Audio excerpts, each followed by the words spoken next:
Hello and welcome to our story for Easter Day from All Saints Earby and St Mary's Kelbrook. And you're going to have to use your imagination today because our story is about, well, you'll soon find out. Hello, my name's Miriam, or you probably know me as Mary.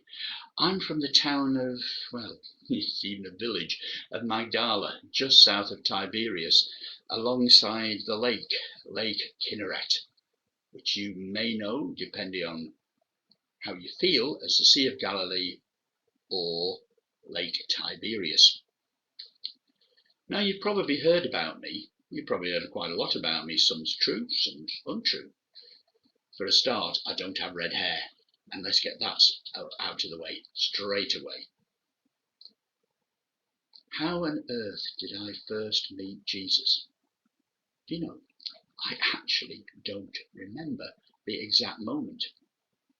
One day I'd heard about him, I'd heard about the miracles, I'd heard about his teaching more than anything else, how everybody had got value under God, that God loved everybody. It didn't matter what their station in life was, and it didn't matter whether they were a man, a woman, or even a child.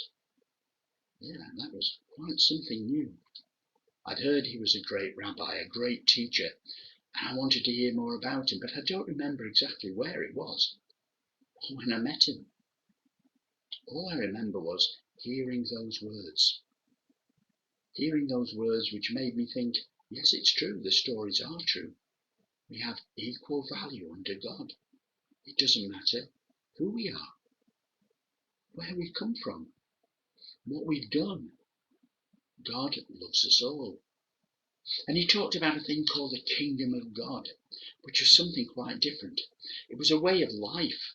It was a way of life of being close to God in a way that I'd never heard before. In fact, none of my family had ever heard before. A way of life being close to God and even having a personal relationship with God. That was something totally different. And so, like many others, men, women and children, I followed him. My family weren't over happy about that. A woman travelling on her own, but as I told them, I'm not on my own. There are literally dozens of us, in fact, in places, hundreds of us, men, women and children. And in fact, I got quite friendly with quite a few of the women. In fact, to be truthful, quite a few of us women took it upon ourselves to make sure that Jesus and his friends, the disciples, got the food they needed, maybe went ahead of them, sorted out lodging if it was needed. Most places had somebody or at least several people who would open their doors to them and feed them, which was quite wonderful. It was so exciting to be part of that. And I met some really interesting people. Not just the disciples, but some of the disciples' families. In fact, I got quite close to the mother of James and John. They were fishermen and followed Jesus. And so through them as well, through them, I got interested in talking to other of the disciples. And the wonderful thing was they actually talked to us women. Now, you might think that's a bit daft. You know, of course you talk to women, but no, that was not the way of society. Oh, of course, sometimes the sort of male prejudice came out. I remember once I did a rather, well, I meant it to be a wonderful thing. I'd saved up money and I'd bought some of this beautiful perfume and, well, it was just before the events I'm going to tell you about. I poured it all over Jesus's feet and wiped it on with my hair, and one of the disciples, Judas, well, he really lost his temper with me about that. You stupid woman, you could have used that money to help the poor. For a moment I was taken quite aback, but Jesus looked at me and then looked at Judas and said, no, you've got it all wrong. The poor are always going to be here. They're always going to need looking after. This woman here, she wanted to do something special for me because she knows that I'm not going to be always here. No, actually, I didn't know that. I mean, I thought, of course, obviously one day he's going to die, but it was the way that he said it. It meant Well, to me, and I think to some of the others who heard as well, there was more of immediacy about it. It wasn't sometime far off in the future. It was coming pretty soon. We saw lots of things. I can remember seeing men and women cured of terrible illnesses. I can remember, well, in a big way in my memory, seeing a man, Lazarus, raised from the dead. I knew his sisters, Mary and Martha. We got quite close. Raised from the dead, that was something else. And myself and some of the other women, we were there when Jesus said he was going to go into Jerusalem to die. I can remember Peter, James and John's cousin, getting really cross with Jesus and saying, no, that cannot be. You mustn't do that. You must not go into Jerusalem to die. And Jesus really, for the first time, really losing his temper with one of those who were close to him. Telling Peter exactly what he thought about him, called him a devil, and told him to get away from him.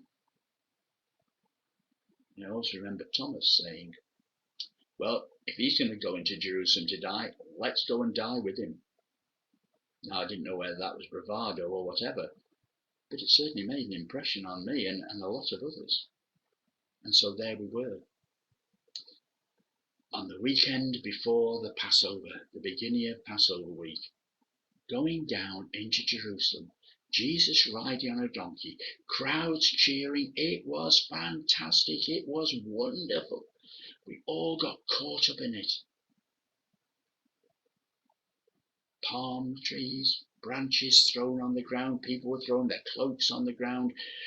And somebody started shouting, here he comes. Blessed is he who comes in the name of the King. Wow. It was true. We pretty well knew he was the Messiah, the promised one, and the crowd picked that up. Oh yes, there were some of the religious people at the gates giving us dirty looks and shouting to Jesus, saying, tell him to stop saying that. You can't say that because, well, we all knew why. What we were actually saying is, this man riding down the hill on a donkey, coming to Jerusalem on Passover week, is God's son, the promised one. No wonder they were upset. No wonder they were angry. No wonder they were all so scared, because the crowd had really taken up this shout. The week of Passover was interesting. We were part of the crowd, really. Jesus went into the temple. Oh, it caused a lot of trouble in there. And he healed people, he heard people. We were quite excited. We didn't know what was going to happen, and we'd had heard Jesus, of course, saying that he was going to go to Jerusalem to die, but everything seemed so exciting. Everybody seemed so full of the fact that the Messiah had come into Jerusalem for Passover. The promised one had come at the time where we all remembered God's saving Israel, the Passover night. Well, Passover came. We women and some of the other friends of Jesus, followers of Jesus, we were involved in various things, preparing Passover meals. None of my family was there, but I was invited to a Passover meal with some of the others. Jesus took his close friends, including John and James, up to an upper room somewhere, and they were going to have a special feast. Quite a few of us women stayed together. I mean, I can remember John and James's mother being with me, being very close to me, actually. We were having a good chat and getting on very well, and as we always did, Passover feast ended. I remember going to bed thinking, yeah, this has been really good. It's great. It's wonderful what's happening. And then I was woken up. It was still dark. Somebody was shaking my shoulder. Mary, Mary, Mary, something terrible's happened. I was so tired, I sort of blinked and got out of bed. And what's happened? What's happened? Jesus has been arrested. Arrested, I said. When? Where? How? What? Apparently, he'd gone after the party, the Passover meal, gone into the local quiet place, the Garden of Gethsemane, and Judas, who once shouted about me, had actually betrayed him, brought the temple guards and others there, and they'd arrested him, take him away, and, well, all of the disciples, including James and John, and his mother was not pleased about this, had run away and left him.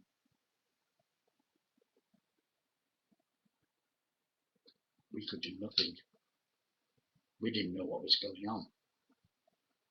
The morning came and we were very, very depressed. We were trying to find out what was going on, but we were also very scared. Nobody was around. None of the disciples were around. And then, mid-morning, a knock came on the door of the house. It was the soldiers come to arrest the followers of Jesus. Somebody went to the door. There was a, "Come on, in, quick." And in came John. His mom raced across the room and hugged him. "Are you all right? Are you all right?" He was crying his eyes out. Yeah, a young man crying his eyes out. They've arrested him. They've taken him away. I've heard he's going to go on trial. There was nothing we could do. John was inconsolable. But finally, we heard from somebody else who came and knocked on the door, one of our companions who'd been in another house, that actually Jesus had been taken before the Roman governor because Pilate was in town for the Passover. Apparently, Pilate was going to present him to a crowd. We had to see this. On earth was this Pilate going to present Jesus to a crowd? And so we went. We kept near the back, but nobody would have recognised us. I mean, it was such a huge crowd right in front of the Praetorium, and suddenly Pilate came out on the steps. Jesus was led out. Pilate said something we couldn't really catch hold of what he was saying, but it was something on the lines, I think, of, "I can't find anything wrong with this man. But I'm going to go by the tradition and I'm going to let somebody go. So you've got a choice." The crowd was quiet, so we could hear the last bit. Going by the tradition. Yeah, the Passover. One criminal would be released to the people. Another man was dragged out. Now, some of us had heard about this man, Barabbas. Now, yes, he was a murderer. But as one of Jesus' disciples would have said, he was quite a hero too. Simon the Zealot would have thought he was a great man, and so probably would have Judas. Because not only was he a murderer, he murdered Romans and those who worked for the Romans. But then again, so had Simon, and so had Judas, before they became disciples of Jesus. Anyway, Pilate gave the crowd the choice. Do you want Barabbas? Or do you want Jesus, the one they call? Well, the crowd started shouting out, "Barabbas, Barabbas, Barabbas." They were being prompted by a lot of people. Now, the sad thing was, a lot of people also shouted, "We want God's son," which of course was son of the Father, Bar Abba. You couldn't tell the difference. And so Barabbas was set free. Jesus was taken to the rubbish dump outside town and crucified. We went along. Could not go. Even John came along, and that was pretty brave. Jesus' mother was there, and well, you probably heard what happened. But at the end of it all, when the bodies were normally taken down and literally thrown onto the rubbish dump and left to rot, no, something amazing happened. Two of the Sanhedrin, Nicodemus and Joseph of Arimathea, came with a scroll or something, being given permission by Pilate to take Jesus' body. and to put it in a tomb, which they did. And of course, we couldn't do anything about it. We wanted, when his body was dumped, to actually have probably taken it and done the whole funeral thing with the spices and laid him out and wrapped him, and no, it was taken away. We followed them and saw where they put him in the tomb. They rolled a stone across it. Oh, I say they. Oh yes, the Sanhedrin, the religious people, had made sure that the body was not going to be disturbed by Jesus' followers, because there was a rumour that Jesus had said that he was going to be raised from the dead, and no, they rolled a huge stone across the front of the tomb, and they set 2 guards there. And so we knew we had to wait. We couldn't go on the day after Passover. It was a holy time. It was 2-3 days' time before we could go. But some of us decided we were going to go. We were going to ask the guards if they'd roll back the stone and we could do the proper thing for Jesus' body. It had to be done. We knew it was dangerous, but we were desperate. We knew it was dangerous. All of the disciples, apparently, apart from Thomas, and I'd seen him around on the day after all this had happened to Jesus on that terrible day. He was walking around quite, well, he wasn't in hiding, put it that way. But it was dangerous for us. So we went very early in the morning. We took spices. Myself, Mary, the wife of Clopas, and John and James's mother. And we went to the tomb. No guards. The stone was rolled away. We looked inside. Nothing. Just a few cloths and bindings where his body had been. Nothing at all. We left. We ran back to the disciples. We knew where they were. We knew where John and James's mum knew exactly where they were. We ran back. I knocked on the door. The door was opened very, very slowly. It was Peter. What do you want? They've taken his body, I said. They've taken his body. What do you mean they've taken his body? It's gone, it's gone. Peter pushed the door open wider, and he and John started to run. They ran and they ran and they ran. They didn't believe us. They wanted to make sure that what we said was true. And of course, they came back and had to admit that, yes, the women who they thought had been stupid, when they checked, yes, it was right, the body had gone. And they went back into the room and locked the door. I was outside. I thought, what's going on? They're just nothing. And for some reason, I just wanted to go back. I wanted to find out exactly what had happened to Jesus' body. I was in a right state. I can remember running through the streets, crying my eyes out. I remember some people sort of pointing at me and saying, what's going on, sort of, but I couldn't answer them. I ran to the tomb. It was empty. Absolutely empty. There was nobody around, and I just broke down, crying my eyes out. Crying my eyes out like I'd never cried before. And then out of the corner of my eyes, I saw somebody standing there. It was the gardener. At least I thought it was the gardener.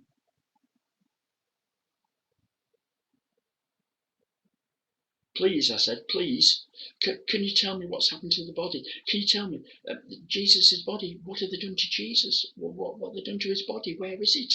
Who's taken it? The gardener stood there. I was so distraught and full of tears. I was wiping my eyes, and then he said something to me. He He opened his mouth and said, Mary. That word, my name, went right up my back. My hair was tingling, my body was tingling, and I suddenly realised that was Jesus standing right in front of me. The man I'd seen die on the cross, the man whose body I'd seen taken down and carried away, was standing in front of me. And I just went to grab him. No, he said, no. Don't touch me. Don't touch me. It's not right yet. Don't touch me. But go and tell the others. That was all he said. I'd said, Master, teacher,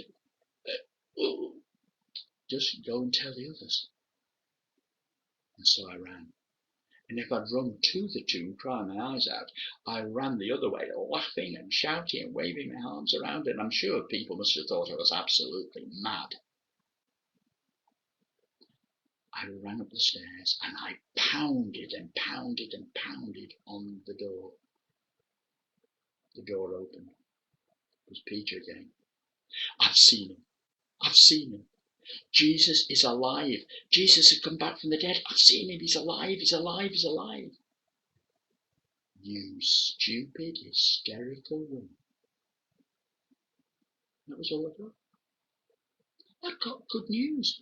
I'd seen the risen Jesus. I was, well, as they later called us, those who saw the risen Jesus, an apostle. In fact, I was the first apostle, but the men didn't believe me. They slammed the door. Of course, within a couple of hours, not only did they believe me, they'd seen him. They had seen him. He'd come to them. But he came to me first. Why? I do not know. Maybe it was because, and I thought this in later life, maybe it was because he knew I'd be there. He knew that I wouldn't have hidden. I wouldn't have run. I don't know. Because everything in me to begin with, when he was crucified, made me run. But Jesus said my name. Wow.